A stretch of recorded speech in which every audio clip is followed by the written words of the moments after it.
दोस्तों, एक बार आधी रात को यूएसए के प्रेसिडेंट का हमारे प्रधानमंत्री साहब को फ़ोन आया कि मुशर्रफ साहब भी पाकिस्तान से बैठे हैं, आप भी आ जाइए, बैठ के बातचीत करते हैं और क्लियर करते हैं, क्योंकि नहीं तो मुशर्रफ साहब कह रहे हैं कि वो इंडिया पे अटैक कर देंगे। तो वाजपेयी साहब, जो हमारे वो फेमस प्रधानमंत्री, जो अपने बेबाक बोलने के अंदाज़ के लिए जाने जाते हैं, अपनी पोइट्री के लिए जाने जाते हैं, उन्होंने इस अंदाज़ में कहा कि मैं 25% भारत को कुर्बान करने के लिए तैयार हूँ, लेकिन ये आश्वासन देता हूँ कि पाकिस्तान कल सुबह का सूरज नहीं दिखेगा। इंटरनेशनल प्रेशर के आगे ना झुक के, वो भी यूएस जैसी कंट्री के आगे, और ऐसा जवाब देने वाले और वो डिसीजंस लेने वाले प्रधानमंत्री श्री अटल बिहारी वाजपेयी, जो आपकी स्क्रीन पे हैं। और उसके बाद इन्होंने ऑपरेशन शक्ति जो एक लॉन्च किया, जो एक भारत के इतिहास में ज़बरदस्त ऑपरेशन था। ये था क्या मसला? पोखरण सरप्राइज़। पोखरण में, राजस्थान में इन्होंने परमाणु शक्ति भारत को बनाने का काम किया।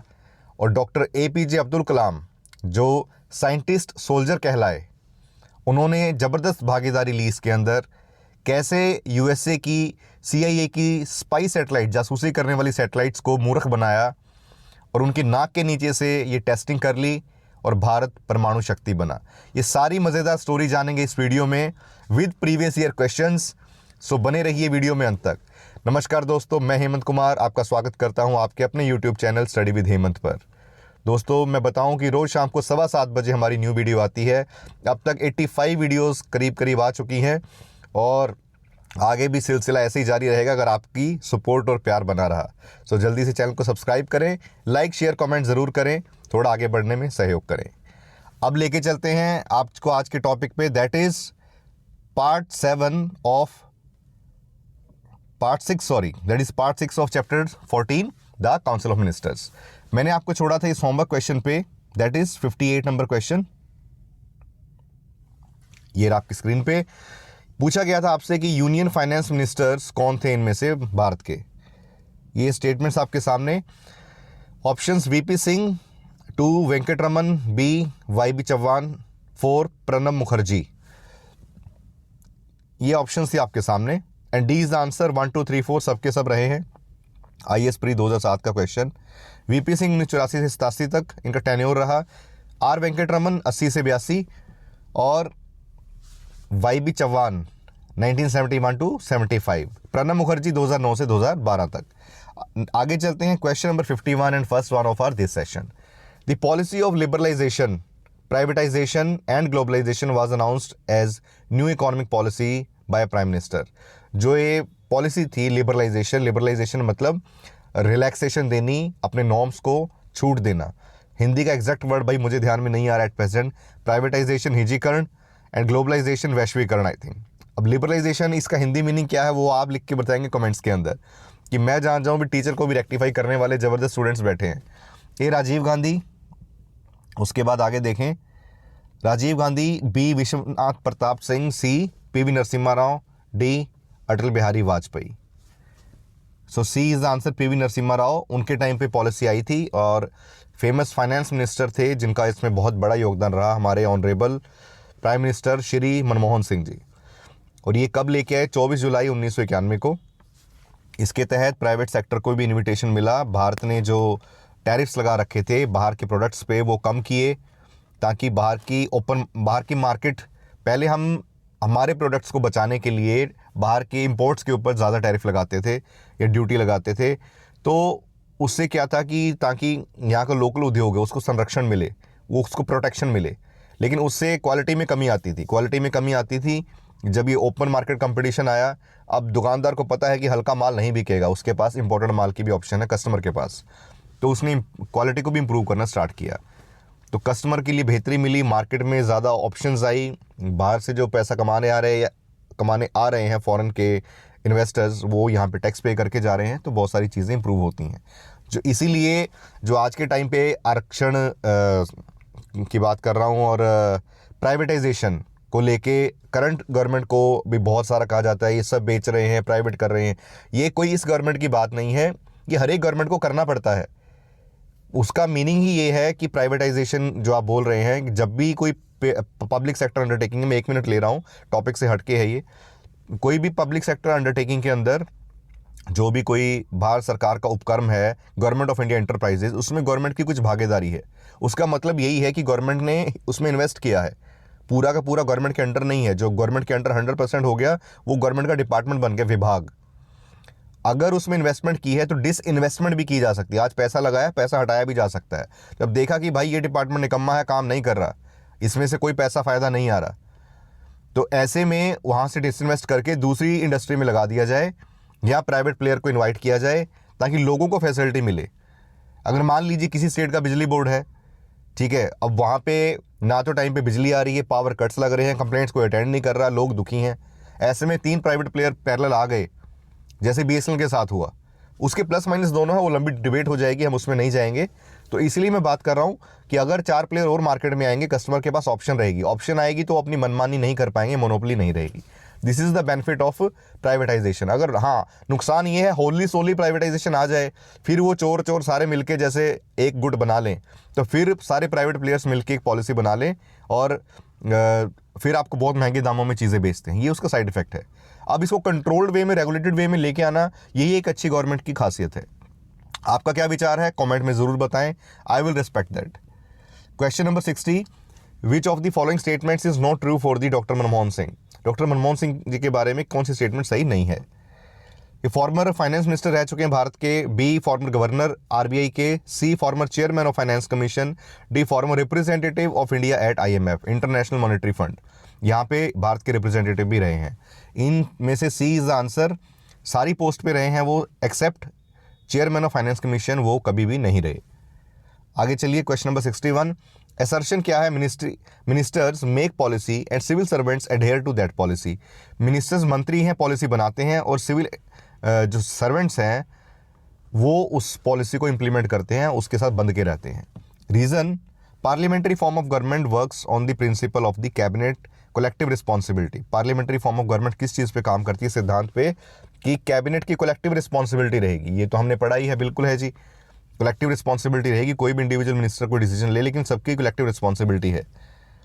तो दोनों स्टेटमेंट अपनी अपनी जगह पे सही है, क्योंकि मंत्री पॉलिसी बनाते हैं और सिविल सर्वेंट्स उसको लागू करते हैं, लेकिन आर उसकी करेक्ट एक्सप्लेनेशन नहीं है। B is the answer. UPPCS 1993 का क्वेश्चन था। क्वेश्चन नंबर 62 पे चलते हैं। Council of ministers in the union of India collectively responsible to both Lok Sabha and Rajya Sabha. जो मंत्रिमंडल है यूनियन ऑफ इंडिया का, वो कलेक्टिवली रिस्पॉन्सिबल रहता है राज्यसभा और लोकसभा दोनों के प्रति। रीज़न क्या है इसका, ये कथन था, the member of both the Lok Sabha and Rajya Sabha are eligible to be ministers of the union government. कि जो मेंबर्स हैं लोकसभा और राज्यसभा के, वो एलिजिबल हैं यूनियन गवर्नमेंट के मिनिस्टर बनने के लिए। तो ये आपके सामने पहली statement, option second, third and fourth on screen, and D is the answer. A is false but R is true. हम ऑलरेडी पढ़ चुके हैं, IAS प्री 2007 का क्वेश्चन है ये, कि काउंसिल ऑफ मिनिस्टर्स की कलेक्टिव रिस्पॉन्सिबिलिटी रहती है टू लोकसभा ओनली, सिर्फ लोकसभा के प्रति रहती है, ना कि लोकसभा और राज्यसभा पूरे पार्लियामेंट के लिए। ये आर्टिकल 75(3) बार बार इसको आ रहा है, रिपीट हो रहा है, याद कर लें भाई, बहुत बार कह चुका हूँ।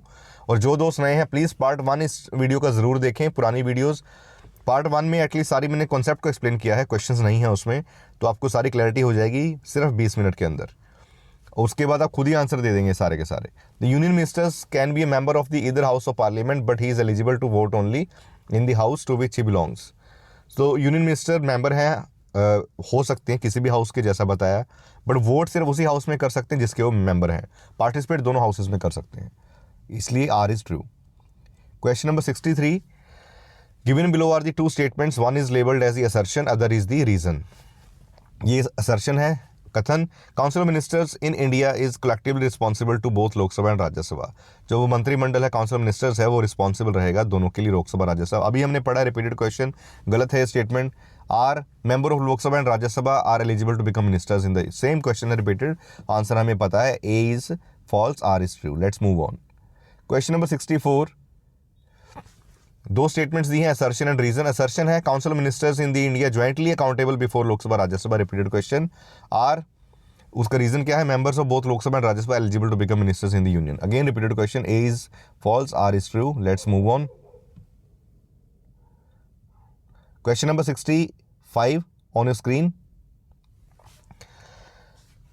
असर्शन है describing a person as deputy minister is a political decision. ये सिर्फ एक राजनीतिक डिसीजन है किसी को डेप्यूटी मिनिस्टर बनाना।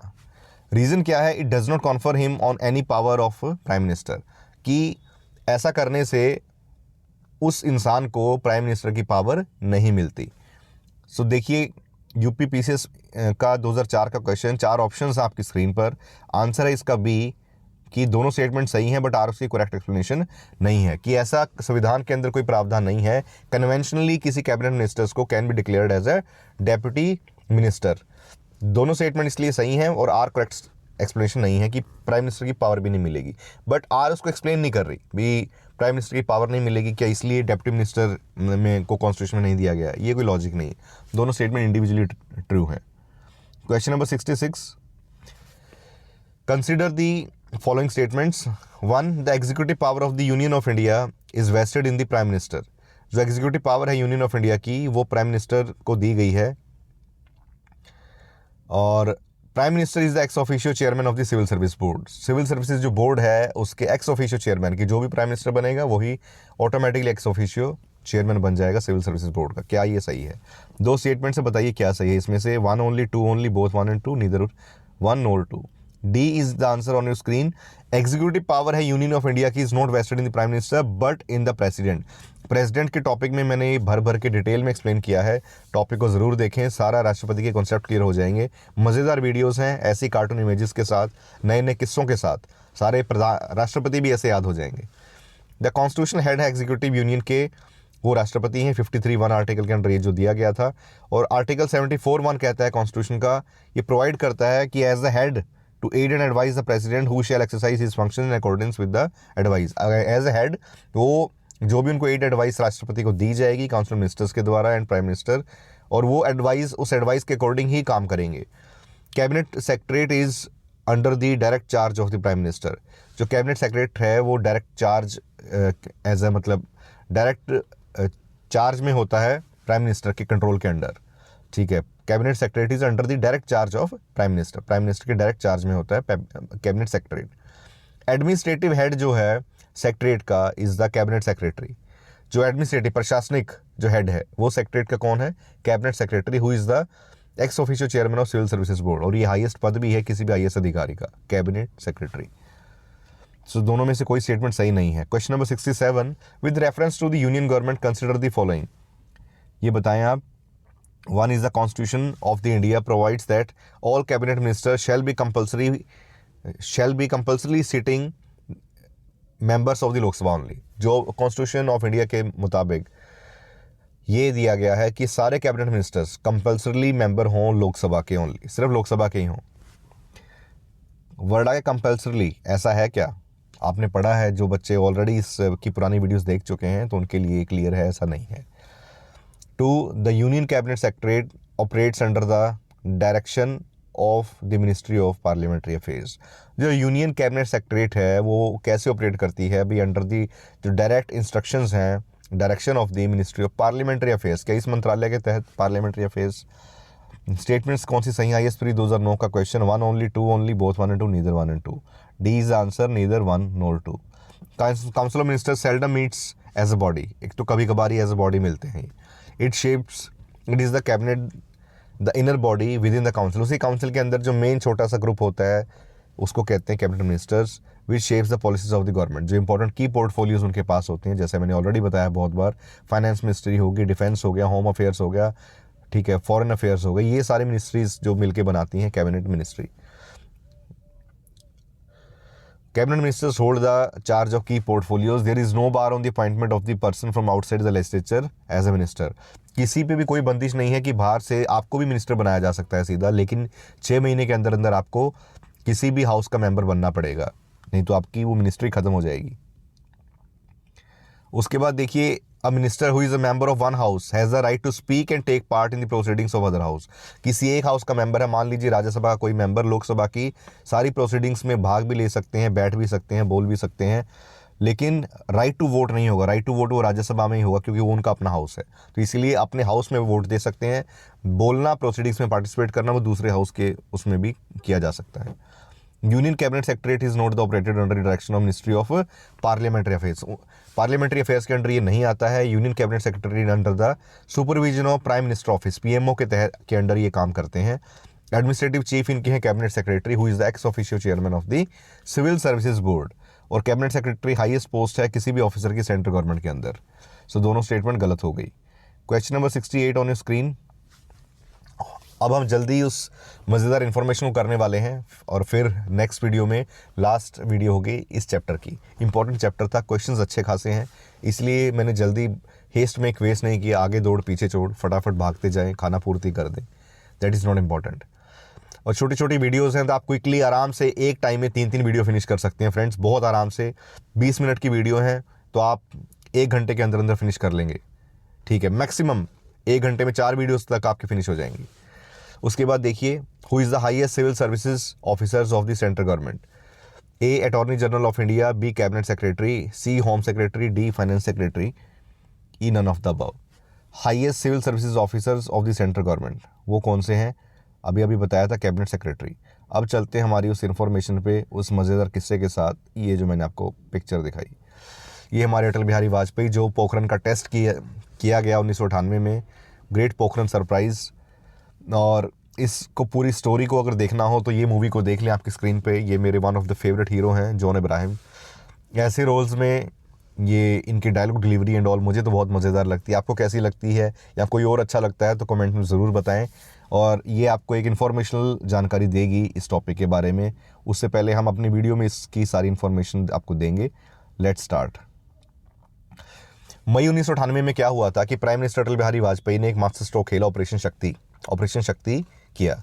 और इसमें 5 अंडरग्राउंड न्यूक्लियर टेस्ट किए गए थे पोखरण के अंदर राजस्थान में। और सक्सेसफुली इवेडिंग जो सीआई की जो सर्विलेंस जो सैटेलाइट्स थी उनसे भी बच के। और साइंटिस्ट जो थे doctor APJ Abdul Kalam army uniform में, उन्होंने रात को काम किया, disguised equipments to fool US intelligence, रात के अंधेरे में, ताकि उनकी रोशनी आते ही सैटेलाइट कैप्चर कर लेती थी, अंधेरे में सही से नहीं कर पाती थी। तो इस तरह के साथ इस आइडिया को यूज़ करते हुए डॉक्टर APJ अब्दुल कलाम ने एक कैमाफ्लॉग यूनिफॉर्म पहनी आर्मी की, ताकि पता ना लगे कि कलाम साहब हैं। नहीं तो उनके डैमनियर से, उनकी बॉडी लैंग्वेज से और उनके हाइट एंड ऑल पहचाने जाते थे कि कलाम साहब हैं। टोटल सीक्रेसी थी ऑपरेशन की, कि ये कवर किया गया था। इवन सब कुछ कैबिनेट मेंबर्स तक, कैबिनेट मेंबर कितना इंपॉर्टेंट मंत्रालय हैं सारे के सारे, उनको भी ये नहीं पता था कि अवेयर कि किस टाइम पे किया जाएगा। टेस्ट हेल्ड हुए 11 मई को और 13 मई को और 1998 occurred in just 2 months after the Vajpayee took office. कोई भी नया प्रधानमंत्री बने और उसके 2 महीने के अंदर ऐसा बोल्ड डिसीजन ले ले, USA जैसी देश के साथ पंगा ले ले, ये लोह जैसा झिगड़ा हमारे वाजपेयी साहब का ही था, क्योंकि देश के लिए पूरी तरह से समर्पित थे। कोई ऑपोजिशन भी इस चीज़ को ठेनाई नहीं करती। सो इसीलिए कहते हैं कि लाइफ छोटी हो लंबी हो वो मायने नहीं रखती, बट इम्पैक्टफुल हो। फॉलोइंग द CIA की सैटेलाइट जो थी पोखरण में, उन्होंने were tricked by the India scientist and military personnel. और ये सारे के सारे टेस्ट कैसे किए गए? रात के टाइम पे, ताकि जो उनके ट्रैक्स हैं वो day to avoid that hit action, दिन में वो नहीं कर सकते थे, कांट आइडेंटिफाई एनीथिंग। फिर USA की मीडिया ने मोकरी बनाई, उनका मजाक बनाया अखबारों में छाप के, ठीक है, कि कैन नॉट आइडेंटिफाई एनीथिंग, कि कुछ नहीं पता लगा उन्हें, क्लूलेस थे सारे के सारे ये, ठीक है। फॉल आउट क्या हुआ? Despite the intense global pressure, US led sanctions, US ने बहुत सारे प्रतिबंध लगा दिए भारत पे, विच लास्ट अबाउट 6 महीने चले, लेकिन test were widely popular domestically, establish India strategic independence. लेकिन भारत एक न्यूक्लियर पावर बन के बाहर आया। देखिए, जब भी कुछ आप बड़ा करेंगे तो कॉन्सिक्वेंसेज आएंगे, उससे डर के अगर हम बैठ गए तो बड़ा कभी कुछ नहीं कर पाएंगे, कंफर्ट जोन में रह जाएंगे। भारत उस कंफर्ट जोन से बाहर आया और देश के लिए कुछ कर गुजर के दिखाया। आज पाकिस्तान आंख दिखाने से पहले, चाइना आंख दिखाने से पहले 10 बार सोचता है। इट इज़ नॉट, हम न्यूक्लियर वेपन्स हमने किसी पे अटैक करने के लिए नहीं बनाए हैं, ऐसी हमारी कल्चर, हमारी संस्कृति नहीं है, लेकिन अपना सेल्फ डिफेंस करने के लिए हमारे पास एम्पल रिसोर्सेज हैं न्यूक्लियर वेपन्स के। और 1998 के टेस्ट के बाद Pokhran 2 was a testament to combined effort of the scientific precision and political bravery under the Vajpayee leadership. तो सलाम है वाजपेयी साहब को और पूरे देश को, उस टाइम के सारे हीरोज़ को, कलाम साहब को। ये देखिए जो मोकरी बनाई गई थी कि भाई USA की सैटेलाइट्स को कुछ नहीं पता लगा और पोखरण टेस्ट हो गया। सो दोस्तों, this was all for today session. कैसी लगी आपको वीडियो, कैसा लगा ये पूरा सेशन? अगर सच में अच्छा लगा यार, इन्फॉर्मेशन काम की लगी, कुछ एक्स्ट्रा सॉल्ट मैंने ऐड किया हो और वो भी जानकारी रेलिवेंट टॉपिक से रिलेटेड, आपको कुछ बेहतरीन इन्फॉर्मेशन मिली हो, अब आप वाजपेयी साहब को याद कर पाएंगे, 4 बार मिनिस्टर बने, प्राइम मिनिस्टर, बड़े आराम से, रट्टा नहीं मारना पड़ेगा। इसलिए मैं हर एक अच्छे प्रधानमंत्री की कोई ना कोई स्टोरी लेके आता हूँ उसको कोरिलेट करने के लिए। So this was all. Thank you so much for watching. Stay tuned for the next video. भाई कमेंट ज़रूर करना और दोस्तों से शेयर ज़रूर करना।